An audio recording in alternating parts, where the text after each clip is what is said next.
pitch. Swinging a long drive. Deep left field.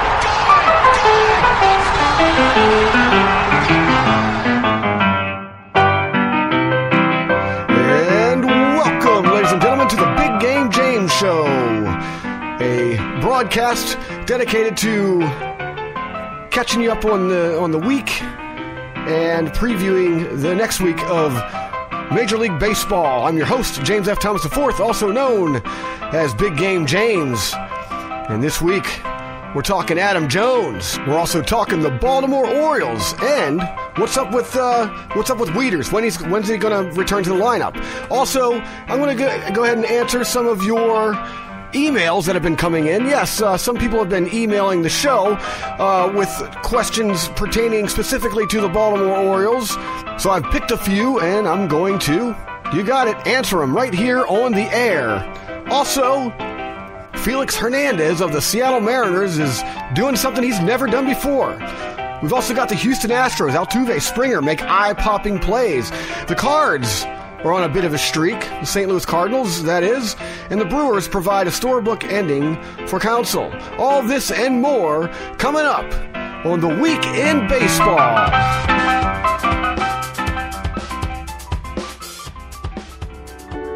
Look around you. 1 in 4 kids in the U.S. faces hunger. It's not always easy to see the signs, but in this land of plenty, there are kids that don't know where they will get their next meal. Join Share Our Strength in Food Network and take the pledge to end childhood hunger here in America by 2015. Learn how at NoKidHungry.org. Their next meal could come from you.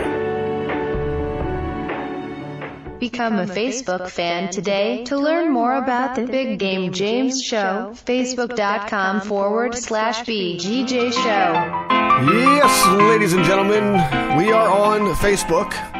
We've had the site up for a couple of weeks now. We've been getting quite a few likes, so thank you very much to all who've gone to Facebook.com/BGJ Show and have liked the page and have interacted with us and have read the articles that we've been and videos that we've been putting up. We've been thinking about doing a little video series on there, on that site as well, where I would actually bring you maybe a daily 1 or 2 minute newsreel of what's happening in baseball and other sports, but that's not quite off the ground just yet. But until then, continue to go to Facebook.com/BGJ Show and like the page, support it. It really helps the this program.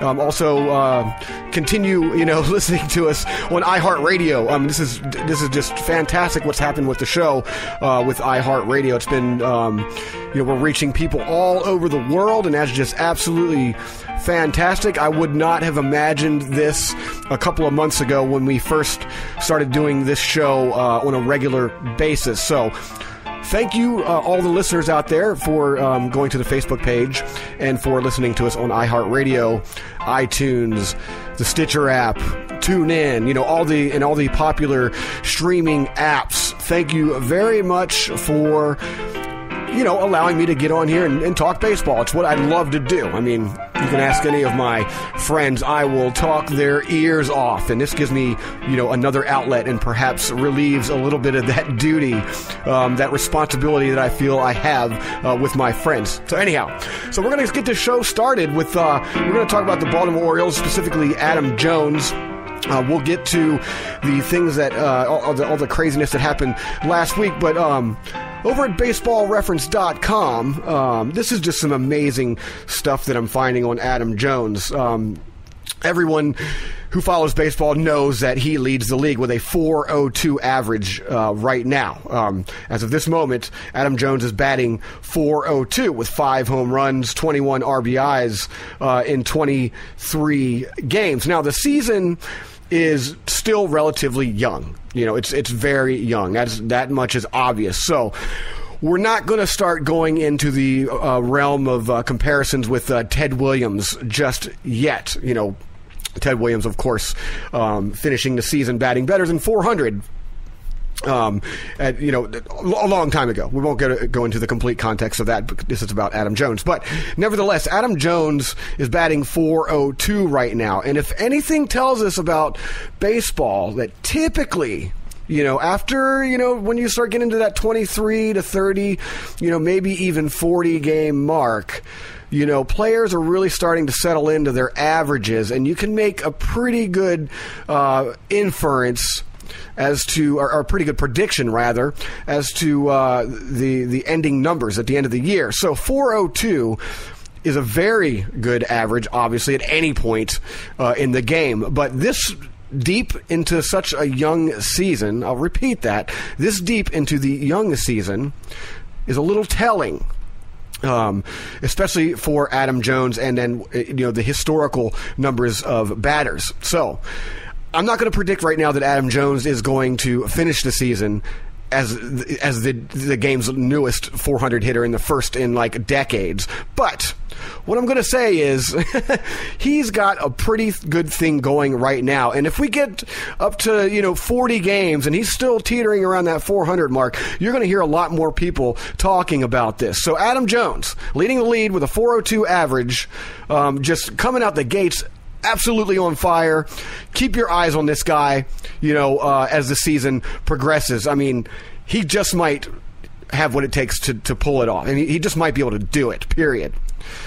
So, speaking of the Baltimore Orioles, I'm going to go to some mail that I received this past week. It is actually the first time that our listeners have bothered to actually start shooting us some mail. So I'm going to take this as a good thing. I mean, obviously take it as a good thing. People are interacting. But I'm going to take this as progress. In an eventful week on and off the field up in Baltimore, it seemed like the perfect time, to bring this out, because most of the emails I received over the past week have been questions about Baltimore. We actually have a pretty solid fan base building up there in Charm City.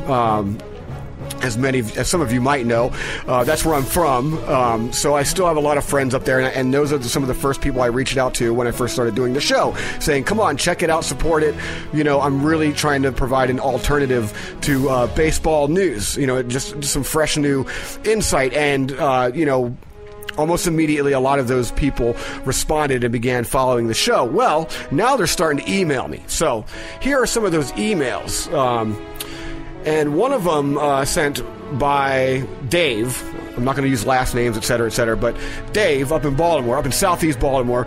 When can we realistically expect Matt Wieters to return? Well, Wieters said over this past weekend, that he was still on an every other day catching schedule.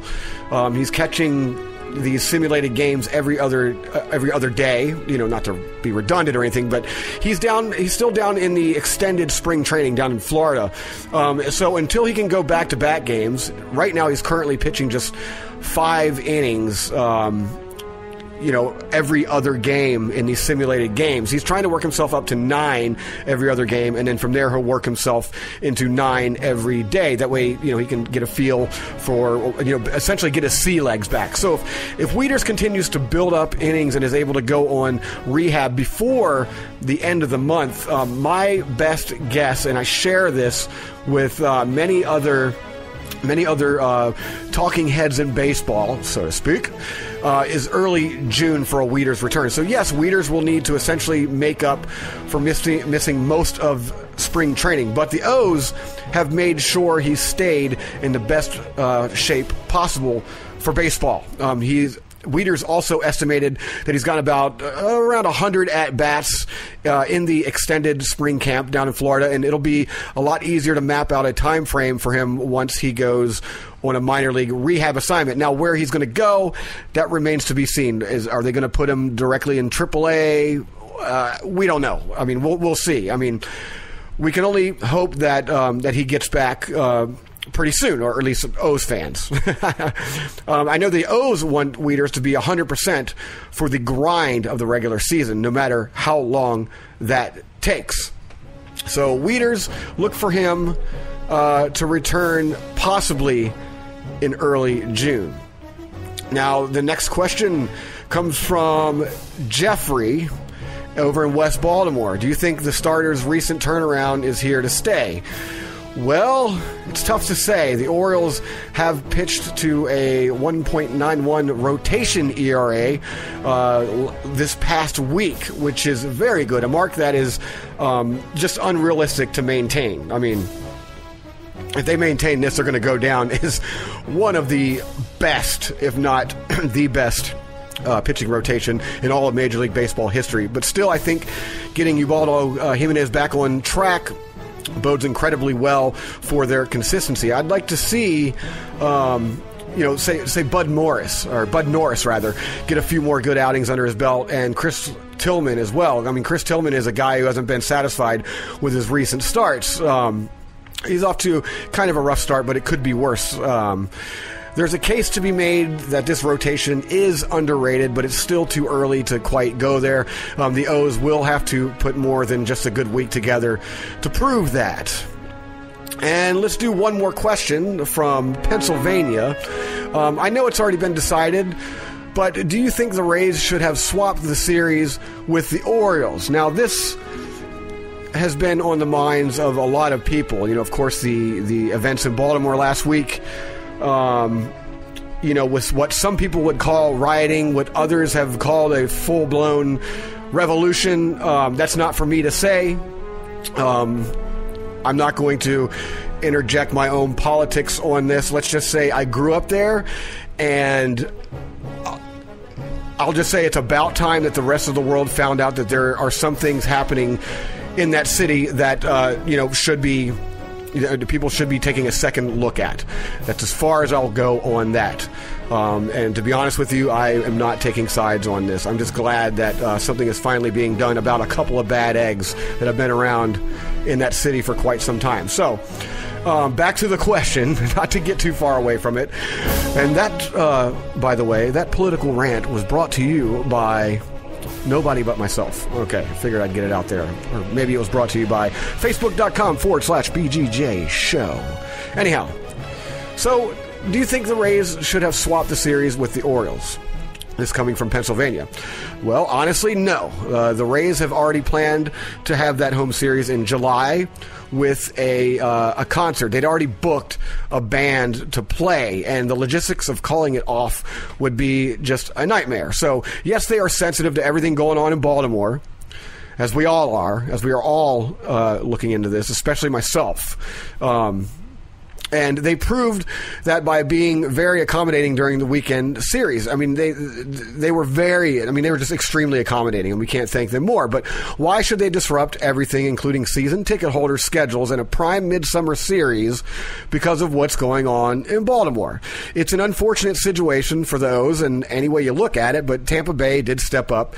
They were gracious enough to make this past series happen. There's nothing, absolutely nothing in the rule books that would have forced them to host these games. I mean, this is something that did not have to happen.